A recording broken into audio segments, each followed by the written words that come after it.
হয় তাকে অভিনন্দন জানিয়ে অবশেষে অপর্ণাকে ভালোবাসার কথা জানালো আর্য।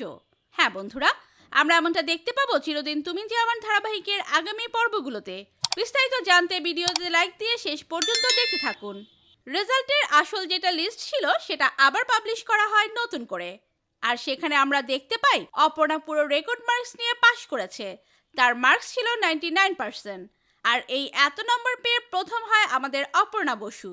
এটাতে তো সবাই খুশি হয়ে হাততালি দিতে থাকে, আর অপর্ণা তো নিজেই বিশ্বাস করতে পারে না সে এত মার্কস পেয়েছে।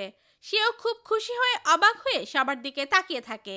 আর অন্যদিকে আমাদের আর্য স্যার এটা জানতে পেরে পুরো ফুলের তোড়া নিয়ে গাড়িতে করে এসে হাজির হয় অপর্ণার সামনে। অপর্ণাকে ফুলের তোড়াটা দিয়ে বলতে থাকে, কনগ্রাচুলেশনস অপর্ণা।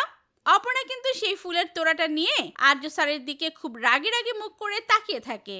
কিন্তু অপর্ণা হঠাৎ আর্য স্যারের উপর এরকম রাগি রাগি ভাব হওয়ার কারণটা কি? তোমরা কি কিছু বুঝতে পারছো? আমার মনে হয় আর্য স্যার হয়তো আগেই জানতো অপর্ণা ফার্স্ট হয়েছে, কিন্তু অপর্ণাকে বলেনি সারপ্রাইজ দেওয়ার জন্য। এটার জন্যই কি অপর্ণা রেগে গেছে আর্য স্যারের উপর? তোমাদের কি মতামত লিখে জানিয়ে দাও কমেন্ট করে। পরবর্তী আপডেট সবার আগে পেতে সাবস্ক্রাইব করুন আমাদের চ্যানেলটি। ধন্যবাদ।